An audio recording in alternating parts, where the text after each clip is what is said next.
I think Szoboszlai is too deep here, and I think our defence is too deep here as well. Kirk has the honey badger just jumping on your back, the number 10's being released as a result 3 times before he's even received the ball. Right, hello everybody, welcome back to The Golden Sky. I'm Tom, still blonde. This is the tactics video for Liverpool's FA Cup victory over Brighton from the weekend just gone. You guys voted that you wanted this video in the poll that I did on the channel earlier this week. So here it is. Let's get right into the game. Alright, so overall the performance in this game from Liverpool was a pretty good one. Pretty solid performance and a pretty comfortable win in the end. And there's been some talk since this game that Liverpool are maybe turning a corner, and we've certainly started to score more goals.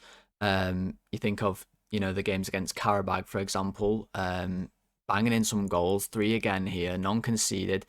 Certainly been a little bit better of late. There was a really bad result in there in the middle with the City loss that we were pretty disappointed with. But overall, we are maybe doing a little bit better. However, people get confused, I think, and when they look at a game that Liverpool have won, they automatically assume that everything we did in that game was great. And if people analyse a game, they might always just focus on the positives when a team wins and the negatives when a team loses. And I try my best in these videos to give you the full picture of the game, and I don't form a narrative so much of what happened. I just show you what I interpret from these from the game and from the clips that I show you. So let's start with this one here. Liverpool played pretty well in this one though, like I said, and we defended off the ball as we have been doing recently for about a month now, I would say, in a 4-4-2. So it's Salah as the wide right, it's Szoboszlai and McAllister in the middle, and then it's Gakpo on the left, and we led with a front two of Wirtz and Chiesa when we didn't have the ball. That was the shape that we went with, and for the first 20 minutes or so, as we've kind of seen a pattern in our games this season, we did struggle a little bit early on to get the ball or get hold of the game. Brighton did well. So here they are on the ball at the back, and what happens here is just a very, very, very simple and very small pressing error from Federico Chiesa. And I think these are the types of things as to why he doesn't get picked so often, because the coaching staff will definitely notice this if I can notice it. So here, Van Hecker has the ball, and Chiesa gambles that this ball is going to dunk, and he gets ready to make a move that way. He forgets to block passing lanes, basically. We're okay with this ball going to dunk, he doesn't block this passing lane here. Now, it's not just his fault. I think Szoboszlai is too deep here, and I think our defence is too deep here as well. Maybe being a little bit conservative to start the game, but you can't actually see any of our defenders on the pitch at all. That's because we're quite deep. I think the defence needs to push higher, and then Szoboszlai needs to push higher to come onto Hinshelwood in the middle. You see like McAllister is doing with Baleba, Gakpo is doing here with Veltman. Salah's in a decent position. What happens is Van Hecker can play this ball into Hinshelwood. Szoboszlai's a little bit late to press. Hinshelwood can open up his body on the touch. It comes to Baleba, and now he's got a bit of time. Everybody's reacting now. This isn't so proactive. We haven't really forced Brighton anywhere, and Baleba's got loads of passes that he can do, notably this one to Veltman, which is the one he goes for. And they're out. And they got out like that a couple of times against us in the first half. When the fullbacks tend to go forward, Salah rarely keeps up with them nowadays. He rarely goes back, although he did work really hard in this game, to be fair to him. Held his shape pretty well. But all of this comes from a very, very, very minor little pressing detail from Chiesa. And I think that's probably one of the biggest reasons why he never really gets picked, to be honest. Nothing came of that, per se, but let's look at another one here. So this is Liverpool again. Trying to press, we've got the front two here, we've got the midfield 4, it's a little bit skew-if, but you see it there again. This time, very, very similar to the one we saw before, but Szoboszlai and McAllister have sort of swapped roles. This time, Szoboszlai is the one pressing higher on Baleba, McAllister sort of the deep one, and I wonder if this was perhaps a tactic early on in the game to let one midfielder release onto the two Brighton sit-in midfielders and try and use one midfielder to stop that while the other one sits in and sort of acts as an anchor in front of the defence. That could possibly have been intentional, but it wasn't working. Van Hecker again able to play this ball forward for Brighton. They've got loads of space. You see our defence quite deep about, what's that, maybe 20 yards away from the halfway line. Quite deep, not really affecting anybody. Brighton have got loads of time to take a touch, turn. The gap between our defence and our attack is quite big. There's lots of space in the middle for them to get on the ball. They're good on the ball. We didn't have a lot going forward in this game, particularly, but they're quite neat and tidy on the ball. And they could have caused us problems on another day. And whilst we played well, it's important to look at this stuff. That's what I'm here to do, to show you guys as well. So I think the problem here is that our midfield is, the distance is too big. I think our defence is too deep. And we're not quite pressing right with the front two. That's the biggest problems we've got here early on in the game. Brighton are able to move the ball forward again. They end up in a very similar position to the one they were in before. Again, luckily, nothing comes of it. This time, however, you're going to see a real difference. Look at Liverpool when Brighton have the ball now. This is a little bit later into the game. Not still early on, but a little bit later than the first couple of clips. And you can see now all of our defence, except Jones, who is just behind my head, much, much higher towards the halfway line. Pushed up, a little bit more confidence maybe as the game's gone on, maybe thinking Brighton won't hurt us as much as we might have first thought. You see the midfielders, much straighter line. McAllister and Szoboszlai both pushing up, compacting the pitch, and they can do that with the defence pushing up as well. No one has to sit, here when the defence is so high as well. We can push bodies forward. And when Gross gets this ball and he goes to the winger, imagine being this poor lad here. You're a young lad on the wing, making, I assume, I don't know if it's his debut, but I've not seen him before, this young kid from Brighton. And you've got Kirk as the honey badger just jumping on your back all game long, like a small bear trying to climb a tree, drizzled in honey. I mean, the poor lad, he's going to be having nightmares, but brilliant from Kirk, wins the ball, and we can afford to do this, be more aggressive when our defence is higher up the pitch, not showing Brighton as much respect, not giving them as much space in the middle to play around, and win the ball back. And now we're going to see, for the first time in the clips, us on the ball in this game, and it took us a while to get going in this one, but you're going to see in this first time we've got the ball, what essentially shaped our whole victory and what our game plan was in this one. So when I'm looking at the fullbacks for Liverpool in this game, it was very different to the game where Endo was at fullback and Robbo was at fullback that we just saw in the Premier League. So it's Van Dijk on the ball, as we always see. Kirkes wide left, Jones at right back, as we've seen many, many times. The setup at the minute looks pretty normal, but I just want you to watch Jones. Jones is the key man in this move. Now, what we did against Sunderland in the Prem was we sent Endo wide to allow Salah to come inside. We sent Robbo back here to act as a third centre-back, and we let the ball come all the way to Gakpo from the centre-backs quite often. And Robbo did a good job, Endo not so much, and we adjusted in this game to kind of do a very different set of things with the fullbacks. So you see Jones, he knows he's playing right back, he's not a natural right back, but he wants to, initially when Van Dijk gets this ball, he wants to backpedal and get into this position where you can maybe receive the ball in a traditional sort of right back positional space on the pitch. But as Van Dijk moves forward with it, he sort of realises, actually, no, that's not what I'm supposed to do. And you watch him, I don't know whether he got a shout, but he stops backpedaling into all this space, and he actually clears right out of the way. But instead of doing what Robbo did against Sunderland and forming part of a back three, he actually just moves himself forward into the front line. And it's very interesting. You see Liverpool's setup. I mean, we've got McAllister and Szoboszlai as the pivot two. We've got the front three there. Gakpo's ended up at striker, but that was Chiesa for most of the game. And then we've got the fullbacks, Jones and Kirkes, and versus the number 10. And we saw this a lot. It was sort of I don't really know how to describe it, but a lot of times we saw, rather than me give you a formation, let me just say we had two at the back, two in a pivot in the middle, two number 10s, a front three, and a roaming fullback. And that's what we had most of this game. Jones goes forward, the ball comes into Szoboszlai, and we do a nice little wall pass to allow McAllister to get the ball, something that was a real early hallmark of slot-style Liverpool, these bounce passes between two men in the pivot positions.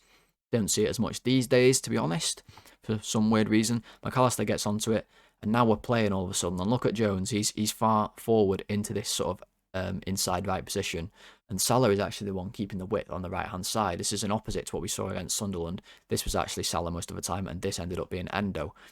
So, as the ball makes its way over, to that side of the pitch. Konate now has a pass to Salah, and that's what putting Jones in this position gives you. They've had to follow him. You see, Jones, if he was stood out here, this player for Brighton would also be right here, and this pass that Konate makes wouldn't be available. Because Jones has dragged him away, Konate can now play this ball right out to Salah, and that's what he does. Salah bounces the ball into Jones and then looks for the immediate 1-2. And Salah was good in this game, much better than he was against Sunderland, in my opinion. So maybe keeping him in this wider position, which is where we actually saw him a lot last season when he was on top form, is a bit of a tweak that we're trying to do, because he's been playing a bit narrower and it hasn't really been working out for him. But Jones can't return that ball to Salah. But what does it mean? What was the purpose of all of that from us? Why am I even showing you this? Well, because Salah was able to get this ball and shift Brighton's defence all across to this side of the pitch, as they have to force their way over to deal with the play, shuffle across. As the ball comes back over, and this is why you always make the ball work, it moves faster than players. Van Dijk gets the ball in the middle, and all of a sudden, Brighton are all over to this left-hand side of the pitch for them, and Kirkes can make a great run. Van Dijk finds him over the top. He gets onto the ball. I think he was called offside. Don't know if he was. He sends two fellas to the shops for a bowl of goulash, and then he cuts in and hits a shot, which Gakpo nicely blocked. So, forget about the ending. It's all there about the movement from Jones creating what eventually led to this chance by us just moving the ball across the pitch. Nice play from us, to be honest. We see it again here. Very similar sort of setup with the two at the back. Jones and Kirkes tucked in. They're not really hugging width, either of them, creating isolation sort of, let's call it duels on the wings with Salah in the fullback and Gakpo in the fullback. And we saw this a lot in this game, and I'll show you more examples later. And this also helped in build-up, where we have been really, really poor. And even in this game, we weren't amazing in build-up. But it gives you more options, It gives Van Dijk options to maybe find passes. But I'm going to show you in this clip here why I think we're bad in build-up, and just highlight how many examples of how we can be better in build-up and what we don't do. Maybe this will help. Again, I've banged on about this all season, but here we go. So Van Dijk's got the ball. For me, McAllister is not giving him any help here at all. There's no angle for Van Dijk to pass McAllister this ball. He has to get himself over here, so then he can maybe receive the ball around the pressing forward. Wirtz is the only one who ever shows for the ball. It's crazy how often he does it, considering he's the number 10 compared to anyone else in the team. And you actually see McAllister, it's very, very blurry, but he's actually pointing at Wirtz. Trust me, in the video you can see he's pointing at Wirtz, saying to Van Dijk, give him the ball. And I agree, Van Dijk should absolutely give Florian Wirtz the ball, but he doesn't. Instead, he goes to Alisson, and Wirtz is just left with his shoulders slumped, thinking, why have I just made that run? But goes back to Alisson, nonetheless. It goes straight back to Van Dijk, and now he plays this pass to Kirkes. Now, when I just look at this from Alisson, could Alisson be really brave and play this one to McAllister? Could then McAllister sweep this ball onto Konate and then we're out? I think absolutely he could, but it requires more effort from McAllister. He has to shift himself over here a little bit more to make this pass safer and away from Gross. Alisson has to be confident on the ball. But it's not the worst thing in the world that he goes to Van Dijk, and then Van Dijk goes to Kirkes. Now I'm going to be critical of Kirkes. When Kirkes immediately bounces this ball back to Van Dijk, yes, it's safe, perhaps. But I was always told when I played football at different clubs, they would always teach me that bouncing the ball straight back like this, when you don't really need to, is an I don't want it pass. That was what I was always be called. And I don't think Kirkes wanted it here at all. I think if he can take a touch on his left foot and then immediately with his right foot play this ball square to McAllister, we're out once again. But he doesn't have the confidence to do that on his left foot, and build-up is not really Kirkes' strong point. So again, I'm going to highlight again another option that we could have done that we didn't take. It comes back to Van Dijk again. This time, Wirtz has moved now out to the wing, another run from him, and Van Dijk finds him. But now he's in a much more difficult position. He's on the wing, he's under pressure, he's not really got any passes. So he ends up having to go all the way back to Van Dijk. And look where we've worked this move. We've now worked it to Van Dijk in our own box. He has absolutely no pass whatsoever now. The midfielders can't receive the ball at all. No one's available for him, so he just kicks it long. And Brighton actually win this ball with Kadioglu. He beats Salah to it, but this is where Szoboszlai is just an animal. And he's always alert to the loose ball and the second ball. And when you play him in the middle of the pitch, in the number 8, you can affect so many more of them. That's why I was happy in this game to see him at number 8 and Jones at right back rather than the other way around. Whilst Jones is quite good at winning the ball back, Szoboszlai is in a different tier altogether. And as soon as this ball comes off Kadioglu, Szoboszlai is able to burst onto it, look for Cody Gakpo or look for Florian Wirtz, but counter-attacking. And somehow, from us actually messing up our build-up, it's led to us having the best chance we've had of the game so far, minus Kirkes, which was offside. We win the second ball back, we're a bit more direct. There's more speed in our play at the minute as well. I don't know if you've noticed that, guys. There's certainly a bit more directness in our play since Newcastle at home, maybe. I think that's been a good thing, definitely. Szoboszlai finds Gakpo, and then this is where I'm going to be critical of Gakpo, who actually, to be fair to him, was not too bad in this game. He did some good things you'll see in the second half, but this is where you really see the deficiencies of Gakpo. So if you get the ball to your winger out here 1v1, you should be really excited. You should be thinking, oh, he's going to go right at Veltman. He's going to burst past him, get a shot in. You know, can he do a bit of skill? Maybe can he find this pass to Chiesa at the back post? Could he just wait a second and lay this one into Wirtz's path for him to run onto? There's loads and loads of options, but when Gakpo gets this ball, I don't know about you guys, but I never feel confident that anything will ever come of it. He doesn't have winger skills at the minute. He doesn't seem to be doing anything that a winger in top form would be doing. He can't beat a man. He's not scoring goals. There's just not a lot of danger really from him. So what does he do? To be fair to him, he tries to go on his left foot, which he doesn't do enough of. But he doesn't have a burst. I've said this about Gakpo all season. He doesn't have a burst, and I do wonder, honestly, if he's lost a yard of pace. He's not that old, but, you know, I do wonder, because he can't get away from a fullback, and Veltman's not the quickest. He just reads it. He goes on his left foot. It's easy to read, and his shots get blocked all the time, and that's what happens here again. Now, this is the goal, and I've done it on this angle because you need to focus on Jones. This is basically the only thing you need to look at for this goal. It's his position that makes it. We don't score it without him doing what he does. And remember that earlier clip when I showed when he comes infield from fullback and Salah is the one holding the width? Well, again, he's going to do the same thing here. If he acts as a normal fullback, maybe he ends up, you know, overlapping as the ball comes in from the cross from Kirkes, or he's just stood where he stood now, you know, holding his position. But as Gakpo has this ball, it's out wide here. I know you can't see it, but it's out wide with Gakpo. He's 1v1. Again, similar problem with Gakpo. You're not really confident he's ever going to go around this man, and he doesn't if the photo loads. There we go. McAllister is the one who ends up with the ball on the edge of the box, and he actually gets tackled. The ball is poked away and tackled, but it falls to Milos Kirkes. But look at Jones already. As McAllister gets this ball, he's already making this movement into the box. And for a lad who's not scored in 56 games prior to this, this was a good move from him. A good positive run into the box. The ball comes to Kirkes. He doesn't even, you know, hesitate. And I loved that from Kirkes, who was excellent in this game. Just head down, whips the ball in, really dangerous cross, making the most of the good deflection that we got from that tackle. Jones is in the box, he's crashing in. Salah's the one holding the width, so the fullback has two men to keep hold of. It's honestly, it's good. It's good from us, and it's similar to what we saw in the first game of the season against Bournemouth, when we had loads and loads of men in the box, and we got criticised for it, and I criticised it as well, saying we were too open. If you look here, we've actually got loads of players forward. I mean, 1, 2, 3, 4, 5, 6, 7 players basically in the box, meaning we've only really got, you know, Szoboszlai, Van Dijk, and Konate at any sort of defensive positions. But it worked to our benefit here, and we score a goal with Jones converting this cross. Oh, apologies, don't know how that one's got there.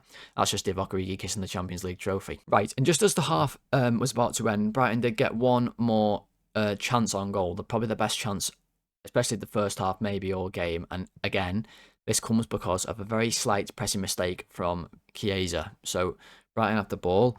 They're going to look to go back here, which is no real danger at all. We've got the front two.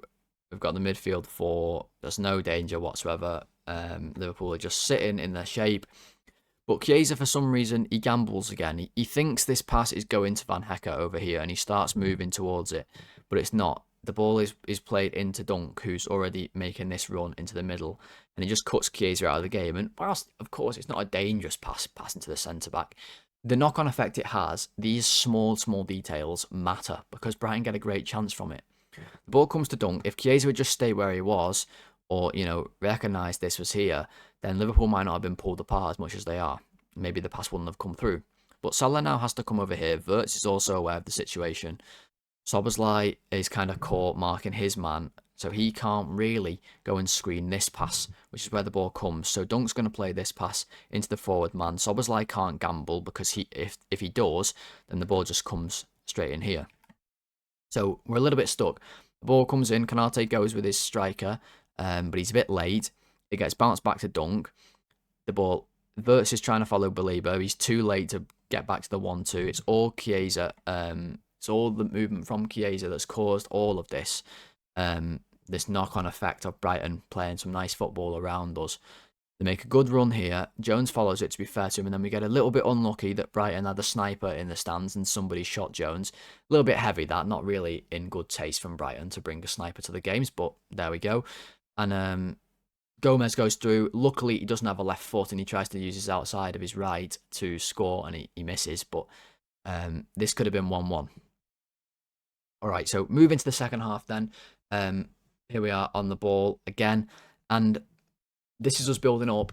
This is Florian Wirtz, and the reason why he unlocks everything for Liverpool in basically all phases of play. And I don't think he was very good in this game. If you look at the ratings, I think I actually gave him a 5, which is just below average. I mean, he's got high standards for me, of course, but he's still doing excellent things like this. So just look at these small details here. So Van Dijk's got this ball.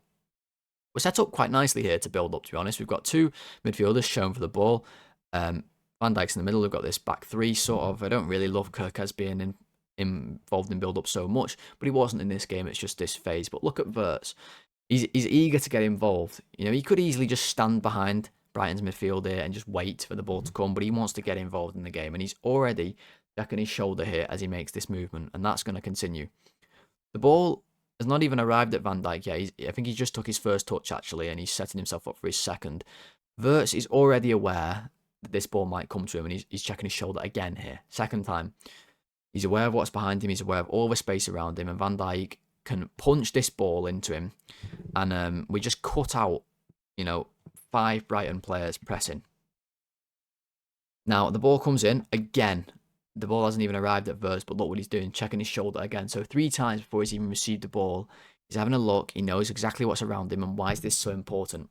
Right, if there's any young midfield players watching this clip, this is why this is so important, and this is why you should be doing this as well. Again, it's something I was taught when I was little, and you should see me at 5-a-side on a Tuesday night. I mean, this still comes in handy to this day. So learn this, anyone who plays football as a young lad watching. Florian Wirtz here, checking his shoulder multiple times. Why is it important? Well, when he receives the ball, he already knows how much time he has. He knows there's someone coming to press him, but he knows he has time to take a touch, and then he's got to release it. He knows exactly where Liverpool players are around him, which means he can poke this ball to Federico Chiesa, who then bounces it straight back to him. He avoids the press of this lad coming in to try and tackle him, and we're away. We've completely cut through Brighton, and it's all because of Wirtz's brilliance. Now, not much comes of this actual like a goal or anything like that, but Jones gets the ball from back from Wirtz, and then he gives it back to Wirtz again, who's now in the box, and he starts a little dribble on Dunk, and he does get him to lean one way ever so slightly for a split second, and I do wonder if maybe he could have took a shot here. Could he maybe poke it into this far corner, or use his left foot and somehow swing around the ball and aim for that far corner? But he doesn't. He tries to take Dunk on again. I think it gets blocked, goes out for a corner in the end. But again, just good play from Wirtz, and definitely something that needs highlighting, just how good he is in build-up. And when he helps us, it helps us build up, because we can't do it otherwise. But here, we successfully create a move that goes from back to front very quickly and score a goal. And this is one of our best goals we've scored all season long, in my opinion. It really is. So we see the shape that we've seen on the ball a little often in this game. We've got Van Dijk and Konate at the back. You can't see Konate, but you know where he is. McAllister's the one in the middle trying to show for the ball. You've got Jones and Kirkes narrow. Why are they narrow, and why are they in this position? Well, A, to help with build-up options, but B, like I said in the first half, to create these isolations on the wings, opens up these passing lanes that Van Dijk can hit, and Konate can hit Salah on the other side. You're going to see an example of that a bit later on in the game. And that's where this ball comes. You got Wirtz and Szoboszlai as number 10s. And so when this ball comes to Gakpo, and he takes an excellent touch, to be fair to him, inside the fullback and opens up all the pitch. And I saw someone in my comments say that Szoboszlai here was telling Gakpo to slow down, and we end up scoring from this move. Szoboszlai himself scores from Gakpo doing the opposite of that. Like, I don't know if Szoboszlai is saying here, slow down. I've watched the clip a lot. He just puts his arms out, like what he's doing. I don't know if he's telling Cody Gakpo, pass it to me, I'm in loads of space, or if he is saying slow down. But either way, something to look at maybe. And you're going to see in a minute how Brighton lose us out. I'll point out how this goal works in a second. But Gakpo does really well. Finds Salah on the other side, and this weight of pass from Salah is just phenomenal. It really, really is, and this makes the whole goal. On his right foot, first time, volley, perfectly weighted into Szoboszlai's path, and he makes a great run off the ball. Not like that at all. It's much straighter than that. Into the box, strikes through the ball cleanly. Again, I can't draw lines properly today. There we go. Into the top corner, and Liverpool went 2-0 up. But this is how it all came about. So this is a good image of Liverpool's shape before this goal. So you can't see Gakpo, but he's just under my head as the front three. Let's just draw that line on. You see, we've got two 10s, Szoboszlai and Wirtz. So Szoboszlai was pushed much further forward than McAllister when we had the ball, because we don't need Szoboszlai and build up when we've got these three players available. Kirkers and Jones, narrow. You see, they're not really out wide, not really typical fullback positions. And that allows us to play this pass down the line to Gakpo. So yet another different style of play from Liverpool. We've seen so many. If you go and watch my videos, how many different build-up patterns we've tried, formations we've tried this season. This is yet another one, but it actually worked here. And you're going to see how Brighton end up losing us. They're pretty much man-to-man here, and it all kind of stems from Dunk and Hinchelwood, where they lose us. So Hinchelwood's man is technically Szoboszlai. You know, Dunk's gone in to follow Wirtz. You've got everyone else is on a man. Like, let me draw everybody on. You know, you've got this. You guys can see this. Everybody's man to man. And then Ruta is on Konate. So everyone's man to man. But Hinchelwood just loses where he's supposed to be, and Dunk also the same. Hinchelwood thinks, I've got to get over here and deal with Wirtz, and Dunk doesn't realise quickly enough that he needs to get back in his position. By the time they realise, the ball's over here with Salah, and Szoboszlai is already running into this space. And I appreciate there's a lot of lines on the screen, but that's what happens. Just the fullbacks, the number 10s being released as a result, it worked for us in this situation. All right, and then this is Salah's goal. This is a bit of individual brilliance, really, from Salah, to be honest. But it comes from, again, him being in a wide area. He's going to run at Kadioglu, and this is something he's really struggled with this season, is dribbling past players. And we see it on the other side with Gakpo. But in this situation, he sort of does dribble past Kadioglu, but after he's Randy Mossed him into the floor, just stiff arms him straight into the turf. Maybe could have been a foul on another day, but it wasn't given. I don't think it was a foul, really. I think Kadioglu exaggerates the contact. Salah runs into the box, continues his run, gets past Gross, who legs him up. You can see there's contact on the leg. He pulls him back. I was amazed the penalty was given because it's Salah, but we did get it. It was a pen, and obviously he then goes on to convert it as well. But before we finish up today's video, there is one last clip. This should have been our 4th goal of the game. However, was ruled offside. Whether it was right or wrong, you can be the judge. But I wanted to show you it because it comes from the goalkeeper. So I'll give us some credit. In this game, the build-up was not too bad. It was much better than what we've seen. And McAllister shows for the ball here. What I've been crying out for him to do. But he ends up bouncing it straight back to Alisson. That's fine. It attracts people onto Alisson. Plays his ball to Konate. He ends up playing the ball to Gomez. And then Gomez only has one pass from here, and he's got to go down the line. But again, we've created that passing lane down the line. Now, it was actually Gakpo who was randomly on the right wing at the end of this game. And he does well once again. He uses his body, wins the ball. You know, he's a big lad, so he should be able to use his body more often than he does, in my opinion. Rolls his man, you know, gets away, carries the ball into the middle, good run. And he has Rio on the left-hand side to play this ball into, which he does. Rio takes a touch and finishes it, and was called offside. Now, again, whether it was or wasn't is a shame. It would have been really nice for him to get a goal. But the point of this is nice build-up from us from the back, using that pass directly into the wide men, getting the ball out wide, and then our wingers actually being effective. And that was a big thing in this game, why we won so comfortably. but good performances from Salah especially, and Gakpo at times was effective, like in the second goal, like this chance here. And that helps us create goal-scoring opportunities, believe it or not. Alright then guys, that is going to do it for today's video. I really do hope that you did enjoy it, and if you did, please do drop a like on it. We are trying to get to 35 likes on every video nowadays, so if you did enjoy, please do click that like button and subscribe to the channel. We are trying to get to 500 subscribers. We are so close to 450. Let's get there with this video. Click subscribe if you are new. Podcast listeners, 5-star rating, reviews, follow the show, all that good stuff. I will have a preview out later this week, guys, for the Forest game on the weekend. But just a heads up, I am away this weekend, so there may not be a ratings. We will see. I will see if I can upload and record one while I'm away. Might not be able to. We will see. We will see. So, yes, I'll try my best. There will definitely be a preview. So I'll see you in that one. Hope you enjoyed today's video. Remember to like, comment, subscribe, all that good stuff. Have a good rest of your week, everyone, and I'll see you in the preview. Goodbye.